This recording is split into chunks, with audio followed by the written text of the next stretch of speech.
Hey everyone, welcome to part 2 of the character section of Ronin Charizard's Problem with Journeys discussion series. Part 1 of this discussion is on Ronin's channel, with the link in both the iCard and the description.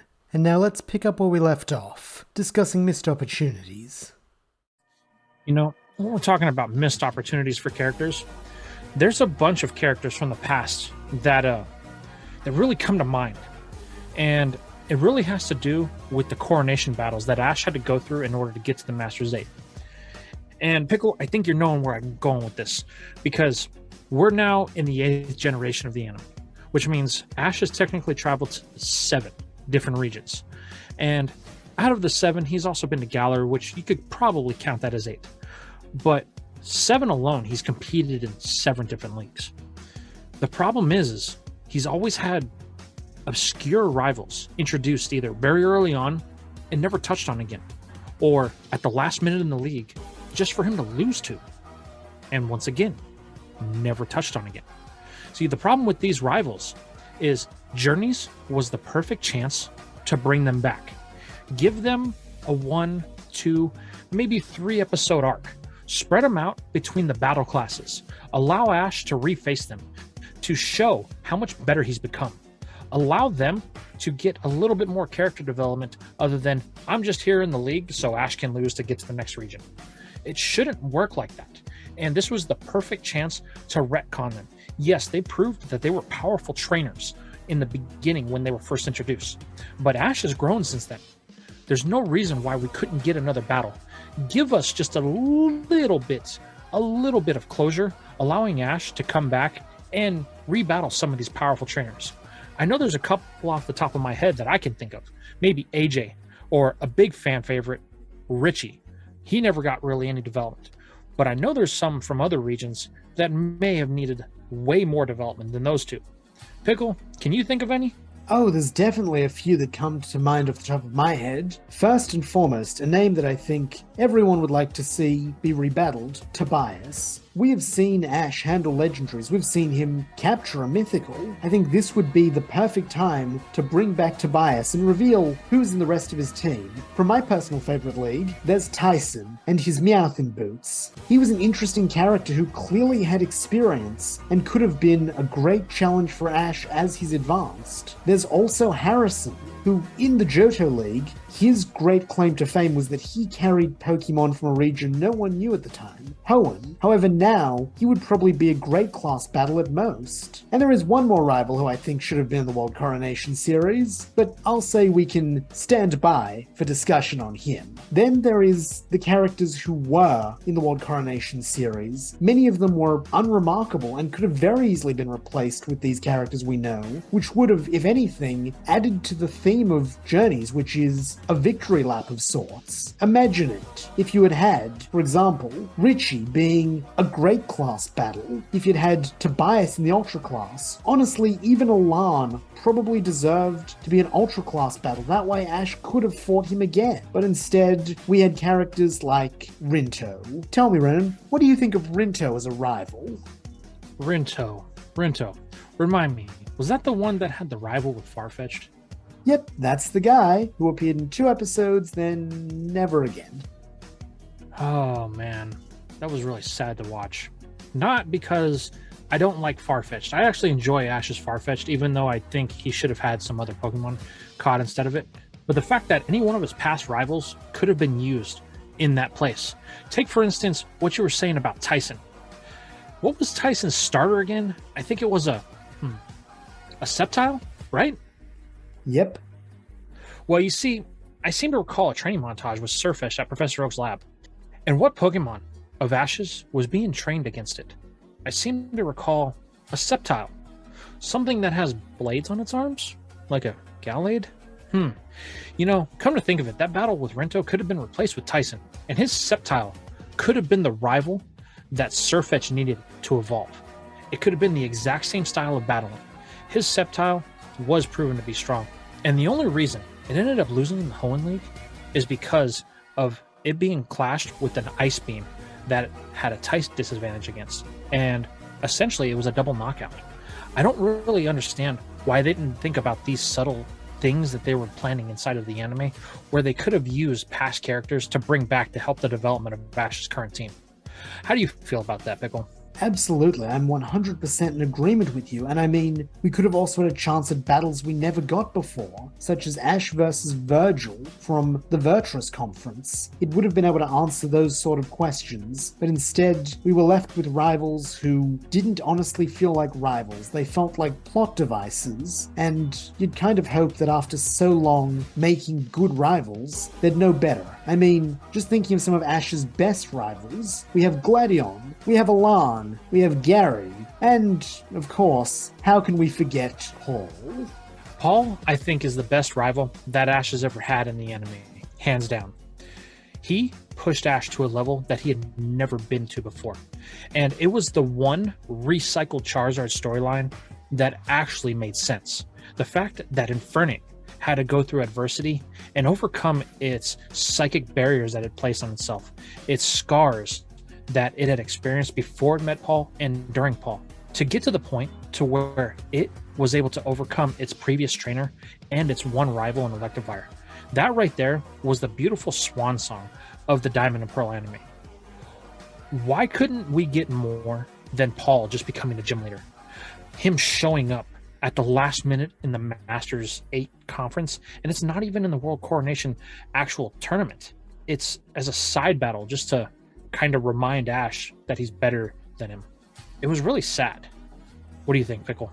Oh, I'm 100% in agreement with you. Paul absolutely should have been in the World Coronation series. Even if he was not necessarily in the Masters 8, he could have still been an amazing Ultra Class battle. He would have deserved his spot in the top at least 50, honestly 20 trainers of the world. And the reasoning that he didn't enter the World Coronation series? I don't like festivities. Wait, Paul, didn't you enter the Pokeringer, the Tag Battle Tournament, and that one other thing, that what was it? What was that big thing, big crowd? Ronan, do you remember what it was? I'm pretty sure it was a Pokemon League, you know? Yeah. I mean, yeah, that seems like something festive, a festivity, as you will. And to see Paul, who has done those things, simply shunted to the side like that with such a mediocre reason is honestly heartbreaking for one of, if not the greatest rival Ash ever had. And then there's looking at his story in Journeys. As you alluded to, he is set to become a gym leader, but at least in my eye, that doesn't feel like a particularly Paul goal. You know, I'm glad you say that. And frankly, it never really did. There's actually one thing that would be far more powerful than any type of gym leader you can find in the Pokemon world. One thing that even outclasses the Galar gym leaders. And you know what that is? Can you help me out with that, Pickle? Because I'm drawing a blank. I'll need to rack my brain for that. Oh, wait. A Frontier Brain. Is that what you're going for? You know what? That was it.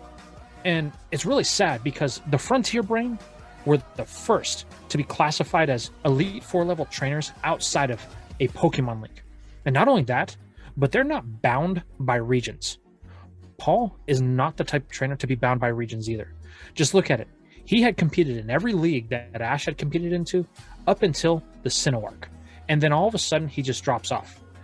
It is very, very unbelievable that he would settle down in some random city in some random region. He would become a Frontier Brain. Look at Brandon. Brandon, I mean, hell, he flies around in a flying pyramid. And what does he do? Well, let's see. He travels throughout the course of Kanto to find all of his legendary Reggies. And then after that, he decides, you know what? I'm going to take up permanent residency in Snow Point City. Those are two distinct different regions in the Pokemon world. And he wasn't bound by either of them. I don't think that it's completely unbelievable that Brandon would join the Sinnoh Battle Frontier.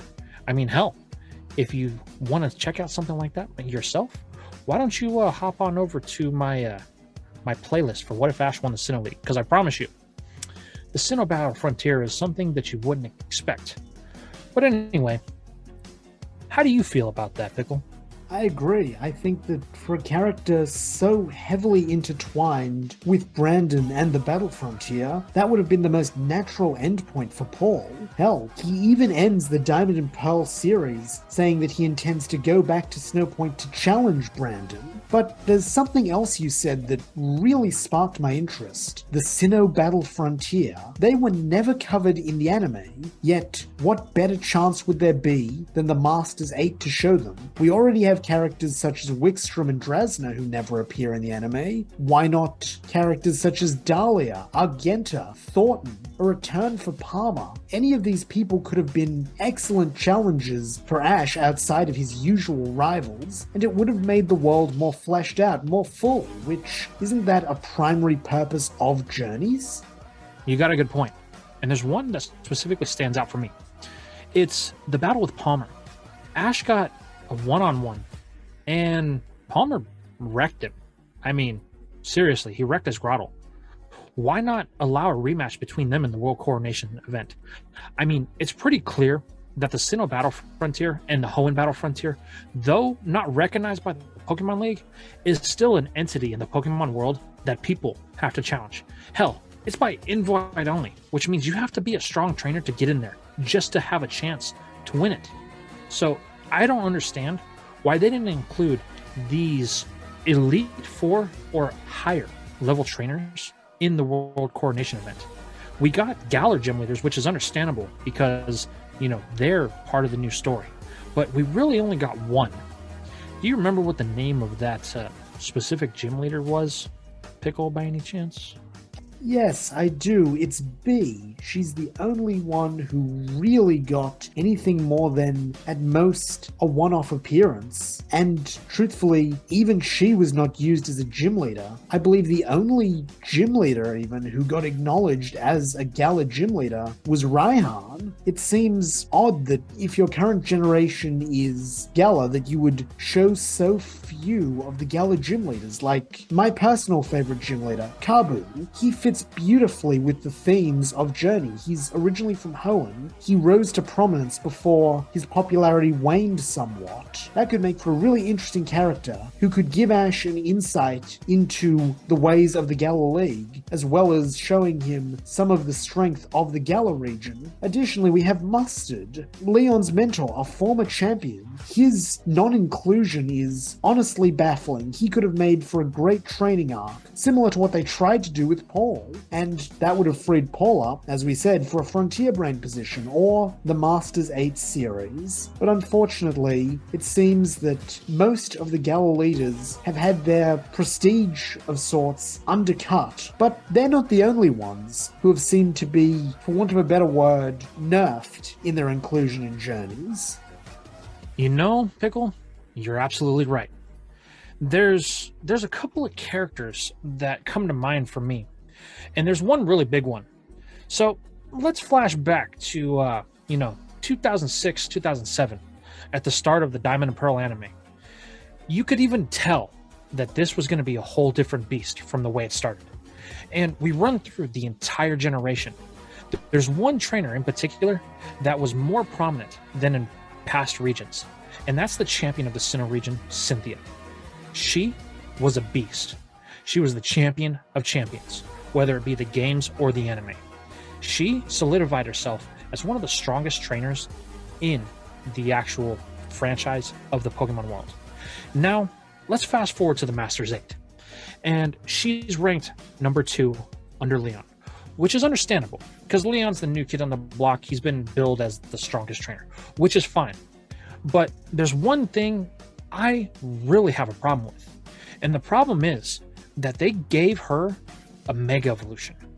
She never needed it in the past. Why would you give her a mechanic that she's never been really associated with? I understand, wanting to make the Masters 8 dynamic, but if they gave her a Mega Evolution, why didn't they give Iris some sort of Dynamax? Or why didn't they allow other people that were in the Masters 8 to have some sort of other mechanic? Let's say maybe give Leon a Mega Charizard Y, so that way his Charizard is more than just a damn one-trick pony. There's a lot of things that really irk me, But the fact that they gave Cynthia a Mega Evolution really just kind of downplays her as a character. She was such a dominating force in past generations. And the fact that they have to give her a Mega Evolution, it feels like they're saying she's not good enough. What made her so scary in the beginning was she didn't have access to tricks like that. She was before their time. And it really shows that they're not taking her seriously as a champion. What about you, Pickle? How do you feel about this? Honestly saddens me because I think you hit the nail on the head when they say she didn't need it in the past. And even in the brilliant Diamond Shining Pearl games, she was still one of the strongest champions and hardest boss battles without it. Cynthia can honestly stand against those who use gimmicks without it, at least in my opinion. And I think that if they had kept her without it, and she had still been number 2 in the world to Leon, that would have been a far better Sinnoh promotion, which I imagine is the function of including her in the Masters 8. But unfortunately, there's also someone else whose inclusion in the Masters 8 honestly did them no favors, and that would be beloved fan favorite rival Alan. What did you think of the battle between Leon and Alan? You know, Pickle, I'm glad that you brought that up. Alan went on a certain quest during his generation, and the quest was to become the strongest Mega Evolution. He traveled between Kalos and Hoenn to establish himself. He went on a battling frenzy, taking on anything that he could get his hands on that had the word Mega Evolution attached to it.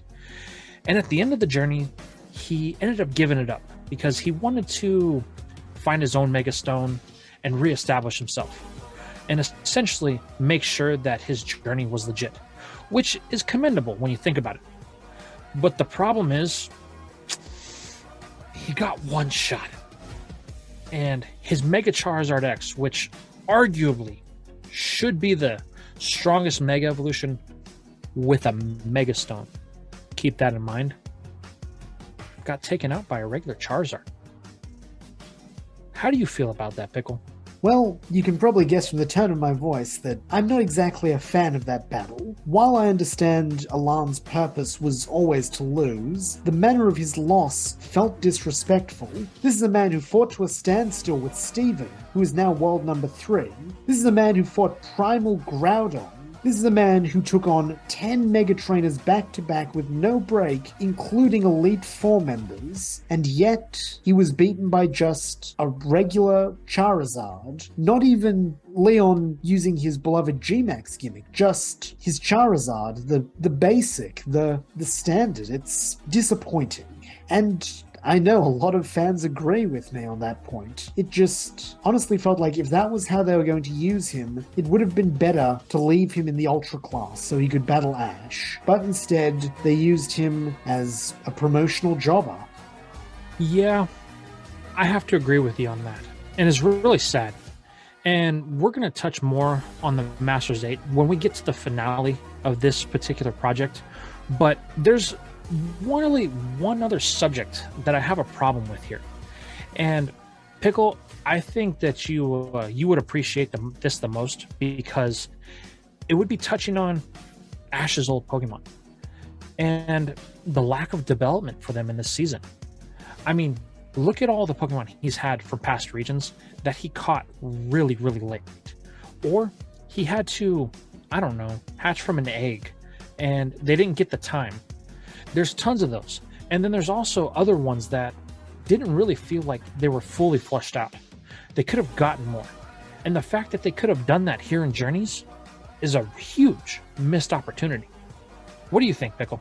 Oh, I absolutely agree with you. I think that, as you've previously alluded to, it would have been wise to have him keep a smaller new team and cycle through members of his previous team. Imagine if when they had gone to Sinnoh, they had brought Gible, or imagine Quilava. Now, this may be a bit of a hypothetical, but allow me to pitch you a Legends Arceus special, where Ash brings his Quilava with him to the Sinnoh region, and it gets that long-desired third evolution into Hisuian Typhlosion. What better representation would there be for these new games than to have Ash, the beloved mascot, have one of their starters? Or, for example, when Ash goes back to challenge Iris, do you know who would have been a great bring-along? Scraggy. Scraggy could have seen that its big brother Axew is now a Haxorus, and that would have been an absolutely lovely moment that might have even inspired it to grow and evolve. But instead, the only time we get to see Ash's old mons, they're giving him a hug at Oaks Ranch, or being used as not even teachers, but a montage to help Ash's Journeys team grow, or watching him battle in the Masters 8 on TV, instead of being there to back him up and prove why he is a champion. I mean, I don't see Cynthia leaving her Garchomp at home. You know, you make a lot of good points. And the whole Ash's previous mons watching him on TV in the World Championship, not a regional championship, the World Championship is what started this whole project. Because I feel like that is just disrespectful to them and the work that they put in. Don't get me wrong. They tried their best to give some sort of adversity to Ash's current Journeys team. They tried their best to give them some sort of development. The problem is he had way too many other Pokemon that lacked in development. And he had others that had put in so much more work during their actual generation that would have been way better to see here. You want to talk about fan service? I got tons of comments on my last video that they said, well, I don't really know what I'm talking about when it comes to fan service. They stated that I complained about Lucario being given to Ash, but then I also complained that we didn't get fan service. Them giving Lucario was fan service, which in that aspect may be true, but the problem is there's so many other things that we had already had that people would have enjoyed seeing much more than what we got. Pickle, is there anything you can think of off the top of your head? Well, I could see more expansion for certain Pokemon right off the bat. I mean, we had that episode where Infernape returned, and I think it appeared for 3 minutes. Then we have references to old companions such as Silon or May, who never really got an appearance, or, dare I say, Misty. There are so many missed opportunities. And then there is the big one. The one that I think everyone knows, that Ash should have used his previous Pokemon in at least the early matches of the Masters 8 tournament. That would have been perfect fan service. Could you imagine if during Ash's match against Steven, he'd used Mons from Hoenn? If during his match with Cynthia, he'd used Mons from Sinnoh, it would have made them feel like they were still relevant, that the fact that they had fought to get Ash where he is now wasn't for nothing, but instead they watched as the newbies got all the glory. Speaking of newbies and all the glory, at the current time of filming this, Ash is in a deadlock with Cynthia in the Masters 8. And, well, let's just run down. Dragonite, Pikachu, Dracovish, Gengar.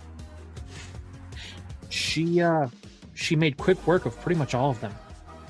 And out of all those Pokemon on his team, Pikachu's the only one that really got a chance to put in any work. And when you think about it, Pikachu's also been traveling with Ash the longest. Now, if Pikachu's been traveling with Ash the longest, and it's got the most experience, wouldn't it make more sense to bring the bigger stick to the fight in using his more experienced, battle-hardened Pokemon that have literally years of battling under their belt? How do you feel about that, Pickle? That makes a lot of sense to me. Like, I don't mean any disrespect to Ash's Journeys team. Well, I have some issues with them, but we'll cover that later. But, truly, in the match against Cynthia, the second strongest in the world, there's a few names that I think honestly deserved to pop up. I mean, one that comes to mind is Sceptile, one of the big heavy hitters of the Sinnoh League, who took down Legendary. Charizard, everyone's favorite. I mean, everyone's gonna have a Charizard in this league. But one above all, Infernape. Infernape is intertwined with the Cynthia story of Diamond and Pearl. She was the one who told them, when one life meets another, something is born. And she was referring to Infernape. When Paul and Ash fought in the Sinnoh League, she watched with interest. We even see her face, cutaways to her, when Infernape is battling. To not have Infernape there, when Cynthia herself said that this team would be facing her one day, she truly believed it, feels like saying that they don't matter anymore. That Infernape, a Pokemon so full of history, so tied to Ash's development, doesn't matter anymore is, well, a missed opportunity is probably the kindest way I can phrase it. You got a good point. Now, we're not saying that Ash had to bring back all of his Sinnoh Pokemon to battle Cynthia. But what we are saying is bring back the ones that had the most to do with the story. Now, don't get me wrong. I know that Torterra kind of fell on a flat note later on as it evolved, but this would be a perfect chance to redeem itself. I mean, when you think about the Pokemon that are kind of heavy hitters for the Sinnoh region that Ash had, Infernape is at the top of the list. And then if you look at the rest of his team, Torterra is right there. I mean, yeah, its win-loss record isn't really that impressive, and I'll put that right here on the screen right now, but it still is a beefy behemoth. It's tangled with Bertha of the Elite Four. It battled with Wagner, and even though it didn't really do much in those battles, this would be a chance at redemption for it. Let it go head-to-head with the champion of the region that it's from. And then you could even throw in Staraptor. I mean, if they were to give Gibble something of a development other than pelting Piplup with the damn Draco Meteor or chewing on Ash's head, then they could have even used it. But the point is, allow Ash some mixtures of old and new. Give him the variety. Allow the true heavy titans that he's had a chance to battle with into the battle. Well, with all of that being said, let's move on to the final part of this discussion with me and Pickle Dill. Pickle, do you have any thoughts that you would like to say about Ash's current Journeys roster? I sadly don't have super strong opinions on a lot of Ash's team. I mean, Sirfetch'd, I have nothing to say about it, which is probably the first time I've ever felt that way about an Ashmon. Dragonite was an interesting one, at least in the beginning. It felt like it could have been Ash's ace, but then the waters got a bit muddied thanks to Gengar. Gengar, as Ronin has said, should have been the ace of this series. It may have had the recycled Charizard story for the umpteenth time, but still, it was a Pokemon in his team that had G-Max, the gimmick, and it's a type that we never see Ash with. There was so much potential here, but for the middle half of Journeys it just went away. Dracovish. Dracovish is probably my biggest objection to Ash's team, notwithstanding Lucario. It doubled up on typing, and it had no real personality other than bite Ash's head. It was simply a discount Gibble, and it could have been replaced by so many other great options. Lucario. I should clarify, I really like Lucario as a species. I'm wearing a Lucario t-shirt right now. Lucario and the Mystery of Mew is one of my favorite Pokemon movies, but the time for Lucario to be Ash's Mon, particularly his ace, has been and gone in my opinion. And to bring it back didn't so much serve to promote Diamond and Pearl as I imagine they wanted, but to steal from Sword and Shield. And when so much of this series is already stealing from Sword and Shield, another example, and such a prominent one, feels, at least to me, like a misstep. And that's about all I've got to say about Ash's Journeys team. Thank you for having me on, Ronin. Thank you everyone for watching. And I'll see you all as the journey continues.